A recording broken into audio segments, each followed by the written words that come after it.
we've already worked with partitions of matrices. We just haven't used that term to refer to it. When we talked about a matrix A, we referred to it as a matrix that just had columns in it. So we represented A as A1, A2, up to AN, where A1 was actually a column vector and A2 was a column vector. So that was a partition where we were taking each entry to be an entire column for that matrix. And that way we could just work with the columns, individually. So other partitions sometimes can be created by dividing, either putting some divisions either horizontally or vertically. So for instance, in the matrix A here, we have a partition that's determined by these horizontal and vertical lines. Okay, so we can write that matrix. It was originally a 3 by 6 matrix. We can write it as a 2 by 3 partitioned or block matrix. Now, we're doing that by saying that this A11, that entry is a 2 by 3 matrix. A12 would be this 2 by 2 matrix. And A13 is this 2 by 1 matrix. And similarly on the bottom, A21 is a 1 by 3, A22 is a 1 by 2, and A23 is a 1 by 1 matrix. Okay? So we can look at those by, just as a matrix of blocks instead of a matrix of individual numbers. Okay? So now, when you're doing addition of matrices that are in blocks, you can just do the regular addition, entry by entry, or you can do it block by block. They have to be the same size, so the matrices A and B must be the same size and partitioned in the same way. Okay? So likewise, if you want to do multiplication by a scalar, multiplying a partition matrix by a scalar can also be done block by block. So you can just say 3 times A11 or 3 times A12. So you can just do that scalar multiplication by a block at a time instead of thinking of it as each entry by that number. Okay, so the one that's a little more complicated is multiplying partition matrices. Partition matrices can be multiplied using that regular row column rule that we've been using, as long as the product, the columns of the partition of A have to match the row partition of B. So you still have to have that compatibility of the number of columns of the first matrix matching the number of rows of the second matrix for us to be able to do the multiplication. Okay, so let's look at an example. If I take this matrix A and view it as a partition of these 4 matrices, A11 is that 2 by 3 matrix, A12 is the 2 by 2, and so on. And B, we're going to partition in the way that's represented by the horizontal line over here, where B1 is that top. So B1 here is this 3 by 2 matrix, and B2 would be the 2 by 2 below it. So I want to find the product. So I'm going to show you a couple different ways to work with this. The product here, A times B, we can get by just working with these partitioned matrices. So I'm going to do A11, A12, A21, and A22. And then B, we're representing as B1, B2. Okay, if we were just doing multiplication like this, as if those were actually just entries, we would have, by the row column rule, we would have a 2 by 1 result, and we would have A11, B1 plus A12, B2 for the first entry, and I'd have A21, B1 plus A22, B2 for the second entry.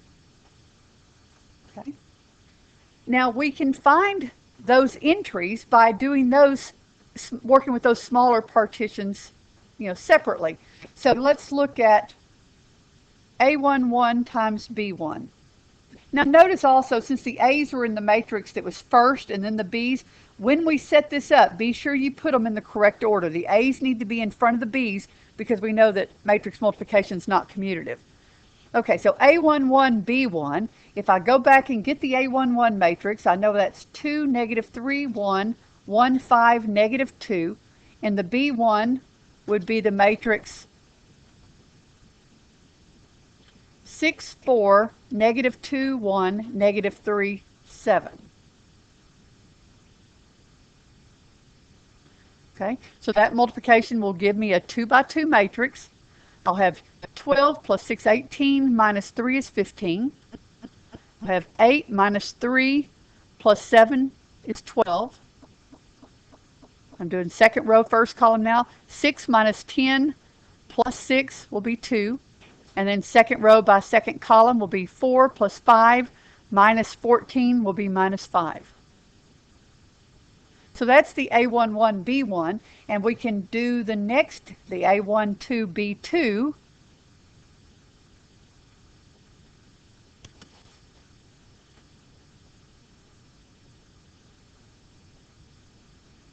Okay, so in this case we have a 2 by 2 for A12, and B2 is another 2 by 2. This one down here. Okay, we'll get a 2 by 2, which will be first row, first column will be 0 minus 20. Row 1, column 2 will be negative 8. Row 2, column 1 will be negative 8. And row 2, column 2 will be 7. Okay, so this first entry in this matrix is the sum of those two. So that would be, and notice it's going to be a 2 by 2 matrix. So we're going to have negative 5, so these two add together will be the 2 by 2, negative 5, 4, negative 6, and 2.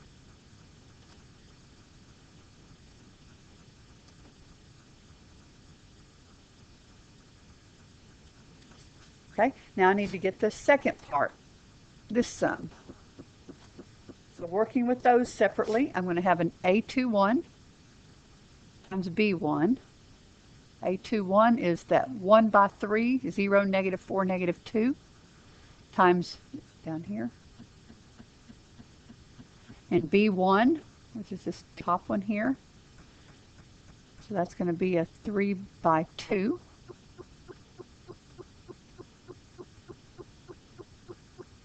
And I should get a 1 by 2. So I'm going to have row 1, column 1 will be 0 plus 8 plus 6 is 14. Row 1, column 2 will be 0 minus 4 minus 14, so minus 18. And then we'll do we're looking right here, A22, B2. So 7, negative 1. Here's my A22 up here. Times B2, which is this bottom one here.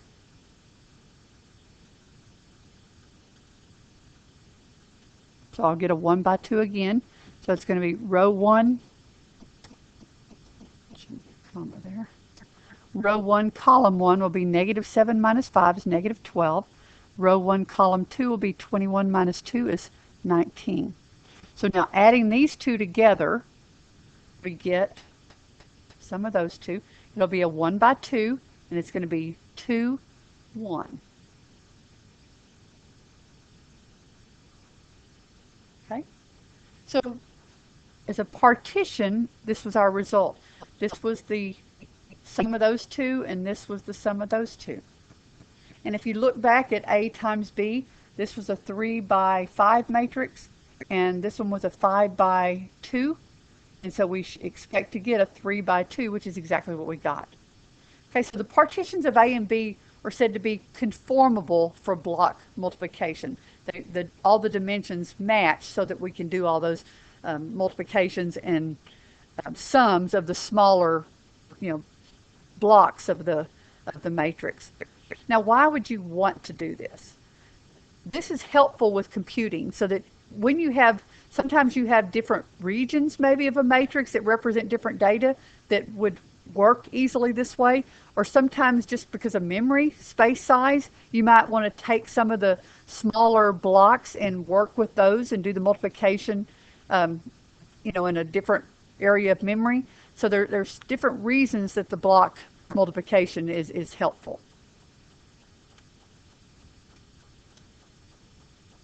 Okay, I want to look at a result here. I'm going to look at A and B as these two matrices, and I want to calculate the product in a different way. We're used to using the row of the first matrix times the column of the second one and doing those dot products of those vectors. But you can also get a product in another way. The product here, I want to just confirm that this works for these two examples, is I want to take column 1 of A times row 1 of B. So instead of taking a row times a column, we're going to take a column times a row. Okay, so if I multiply those two together,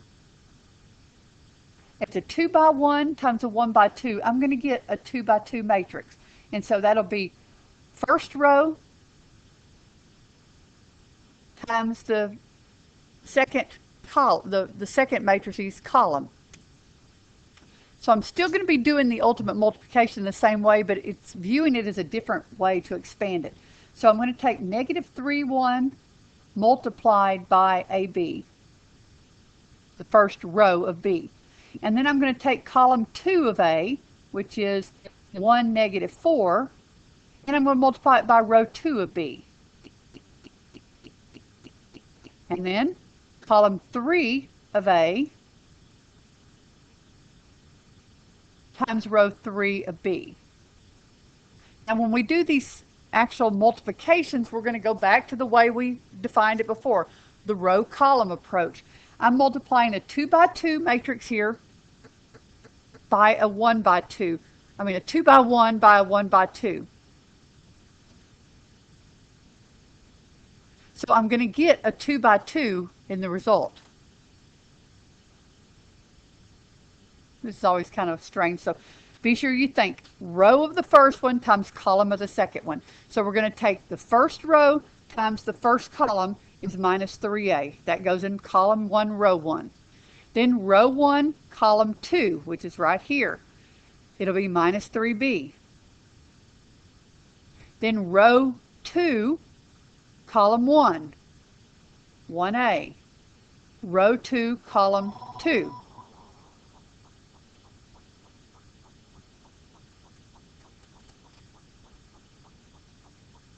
Okay, and then 1, negative 4 times CD.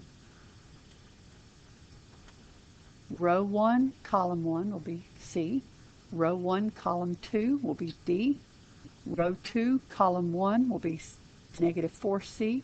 And row 2, column 2 will be negative 4D. And then the last ones,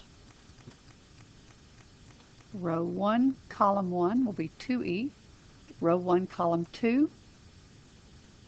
Row 2, column 1. Row 2, column 2.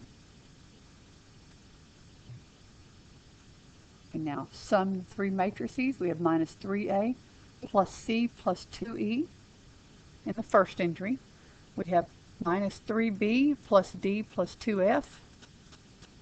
We have A minus 4C plus 5E.